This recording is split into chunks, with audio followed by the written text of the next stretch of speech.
निर्देशन का कार्य चल रहा है, दिशा निर्देश कर रहा है। एक तरफ भगवान श्री कृष्ण महाभारत के युद्ध के समय घमासान युद्ध हुआ, बहुत ही घमासान। महात्मा भीष्म जिस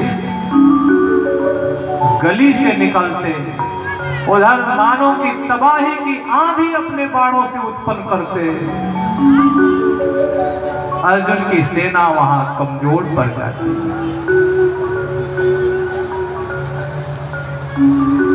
इस कथा से सवाल एक उत्पन्न होता है जीव के जीवन में कि एक तरफ धन हो और एक तरफ धर्म हो, तो आप धन के साथ रहेंगे कि धर्म के साथ रहेंगे? दुर्योधन धन का पुजारी है, धन के लिए पागल हुआ है, और एक तरफ पांडव लोग मगरमच्छों के बीच में भी रह करके निर्भीक हैं कि जब मेरे साथ कन्हैया है तो कुछ भी नहीं बिगड़ेगा, मेरा अहित नहीं होगा। विश्वास है।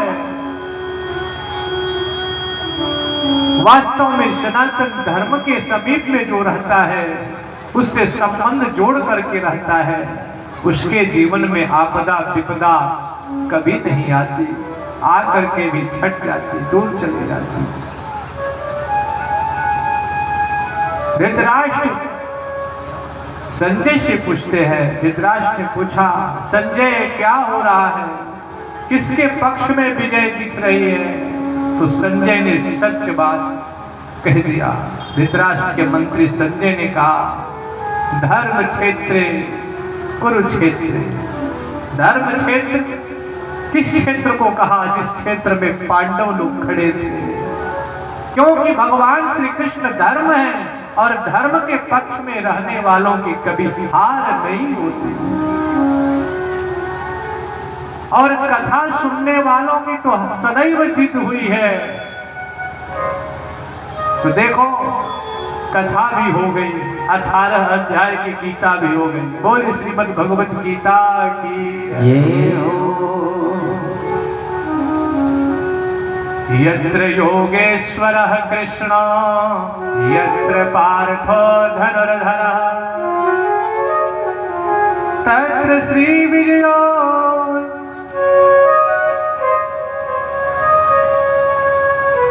ध्रुव। यत्र योगेश्वरः कृष्ण यत्र पार्थो धनुर्धरः तत्र श्री विजयो भूतिर् ध्रुवाणि तिर्मतिर्ममा। यह अकाट्य नीति है कि जिस पक्ष में धर्म रहे, जिस पक्ष में भक्त रहे, उसी पक्ष में विजय होती है। तो विजय श्री तो पांडवों के पक्ष में दिख रही है। अरे संजय, तुम पक्षपात करते हो, जिधर महात्मा भीष्म जैसे धनुर्धर हो, उस पक्ष में विजय होगी। देखो, महात्मा भीष्म के पास आशीर्वाद लेने के लिए पांडव भी जाते और कौरव सेना भी जाती, लेकिन महात्मा भीष्म विजय वाला आशीर्वाद दुर्योधन के पक्ष में नहीं लेते। किस बर्तन में किस सामान को रखना है, महात्माओं को पता होना चाहिए। किसी पात्र में कचरा लगा हो, कोई कहे कि इसी में दूध दे दीजिए महाराज, तो दूध के विषय में जो जानता है वो नहीं देगा, क्योंकि दूध फट जाएगा, उसको जूठा पसंद नहीं है। बर्तन में थोड़ा सा भी जूठा लगा हो और उसमें दूध डाल दीजिए तो दूध फट जाएगा, क्योंकि दूध अमृत है। तो महात्मा भीष्म ने आशीर्वाद, विजय श्री का आशीर्वाद अर्जुन को ही दिया। इन तमाम बातों को लेकर के दुर्योधन विचार करता था कि बेईमानी से युद्ध कर रहे हैं। अरे पितामह, अर्जुन आ गया, उसको मार डालो। वही तो विजय के मार्ग में रोड़ा बना हुआ है। विजय के मार्ग में वही कांटा है, उस अर्जुन को आप मार डालो। देखो भक्तों, महात्मा भीष्म थोड़ी देर के लिए आवेश में आ गए। देख दुर्योधन, आज भगवान को भी अपनी प्रतिज्ञा तोड़नी पड़ेगी। महात्मा भीष्म ने अर्जुन के बाण निकालने से पहले ही एक बाण मार दिए। वो जा करके भगवान कृष्ण को लगा। दर्द किसको हुआ? अर्जुन को। भगवान ने कहा चलो कोई बात नहीं, मुझे आपने दर्द दिया, मुझे दर्द नहीं है, मुझे बहुत खुशी है पितामह। लेकिन जब पितामह ने अर्जुन को अपने बाणों से बीध दिया, अर्जुन के दोनों हाथ में बाण चुभ गए। धनुष उठाने के लिए जैसे हाथ बढ़ाते फिर वार कर देते। इतनी स्फूर्ति से जब युद्ध महात्मा भीष्म करने लगे तो भगवान श्री कृष्ण ने कहा अब हम प्रतिज्ञा नहीं तोड़ेंगे तो फिर अर्जुन बच नहीं पाएगा। तुरंत रथ से नीचे उतरते हैं और रथ की पहिया को निकाल लेते हैं। सुदर्शन चक्र भगवान क्यों नहीं उठाया? श्रीधर जी लिखते हैं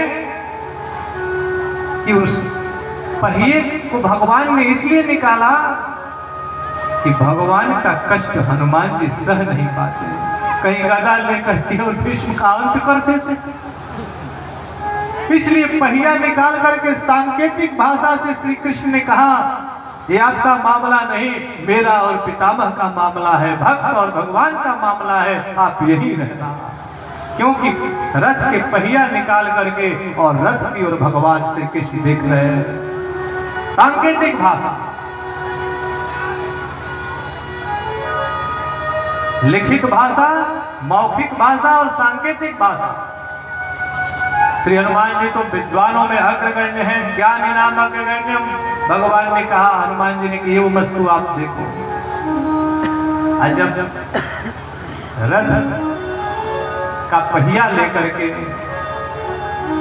जब पहुंचते हैं महात्मा भीष्म के पास तो महात्मा भीष्म मुस्कुराने लगे। जिनके इशारे पर, अंगुली के इशारे पर द्रौपदी की प्रतिष्ठा बच जाती, जिनकी अंगुली के इशारे पर ग्राह से गज छुटकारा पा लेता, आज भी अस्त्र उठाए हैं। ये तो भगवान की लीला अद्भुत है। बोले भक्त और भगवान की। तो भगवान की अद्भुत लीला, भक्तों की जीत हो जाती है। भगवान और भक्त में कहीं भी युद्ध हुआ है तो भक्त को विजय मिल गई है और भगवान की हार हो गई है। भगवान के पास अर्जुन जाकर के कहते हैं, प्रभु आपने क्या कर दिया? अपनी प्रतिज्ञा तोड़ दिया आपने। भगवान श्री कृष्ण ने कहा, अर्जुन भले मेरी प्रतिज्ञा टूट जाए लेकिन महात्मा भीष्म की प्रतिज्ञा न टूटे।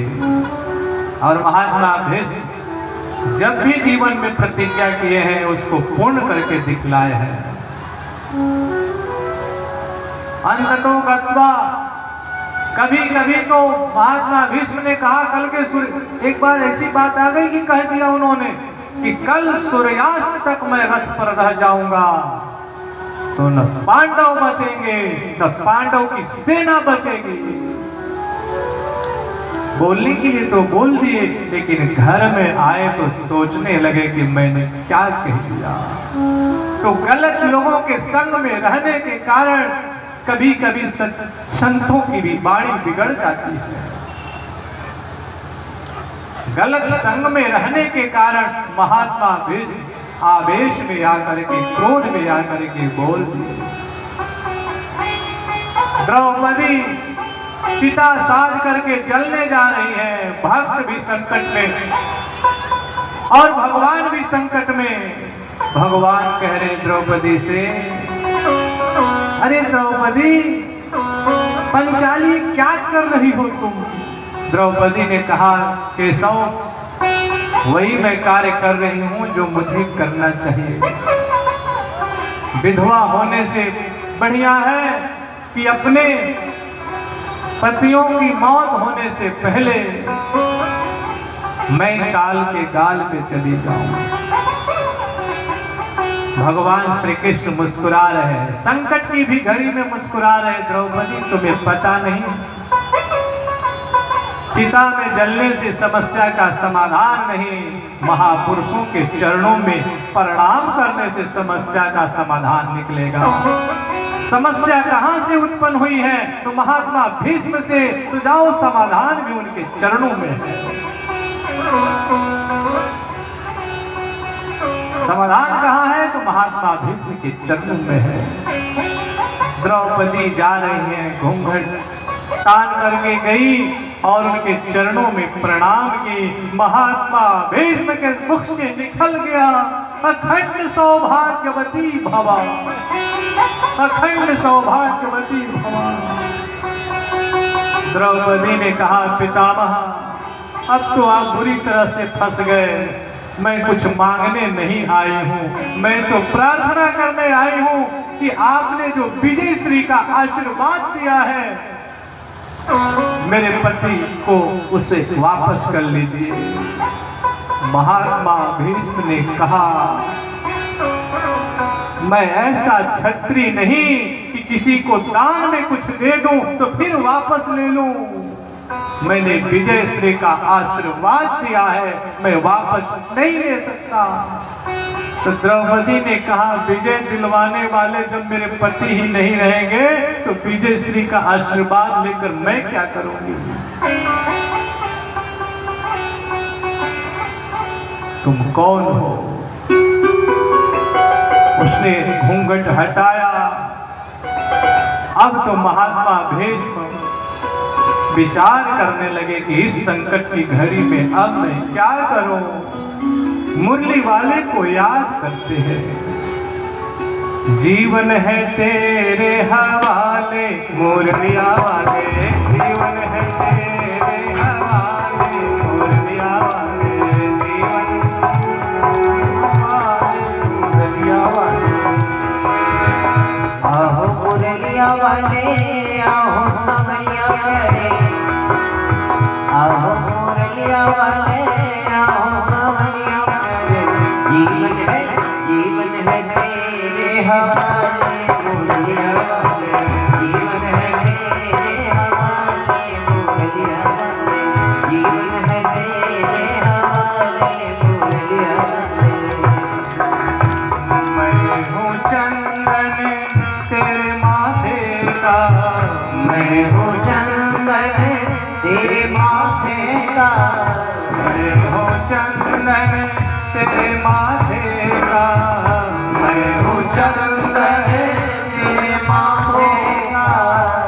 चाहे तू जहाँ लगा दे मुरलिया वाले, चाहे जहाँ लगा दे मुरलिया वाले, चाहे तू जहाँ लगा दे मुरलिया वाले, चाहे जहाँ लगा दे मुरलिया वाले। आओ मुरलिया वाले, आओ समरिया वाले, आओ मुरलिया वाले, आओ समरिया वाले। जीवन है तेरे हवाले मुरलिया वाले, जीवन है तेरे हवाले मुरलिया वाले, जीवन है तेरे हवाले मुरलिया वाले।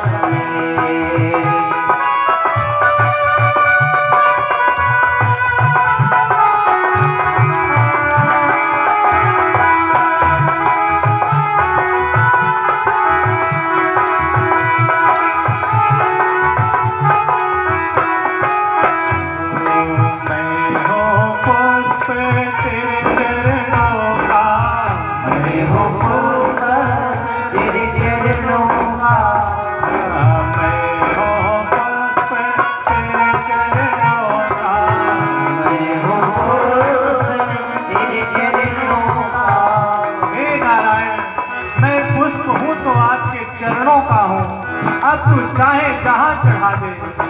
मैं हूँ पुष्प तेरे चरणों का, मैं हूँ पुष्प तेरे चरणों का, चाहे तो जहाँ चढ़ा दे मुरलिया वाले, चाहे जहाँ तू चढ़ा दे मुरलिया वाले, चाहे जहाँ तू चढ़ा दे मुरलिया वाले। आहो मुरलिया वाले, आहो समैया प्यारे, आहो मुरलिया वाले, आहो समैया प्यारे। जीवन है जीवन है जीवन है तेरे हवाले मुरलिया वाले, जीवन है तेरे हवाले मुरलिया वाले, जीवन है तेरे हवाले मुरलिया वाले। आहो मुरलिया वाले, आहो समैया प्यारे, आहो मुरलिया वाले, आहो समैया प्यारे। जीवन है तेरे हवाले मुरलिया वाले, जीवन है तेरे हवाले मुरलिया वाले। हे नारायण, जिस तरह से भरी सभा में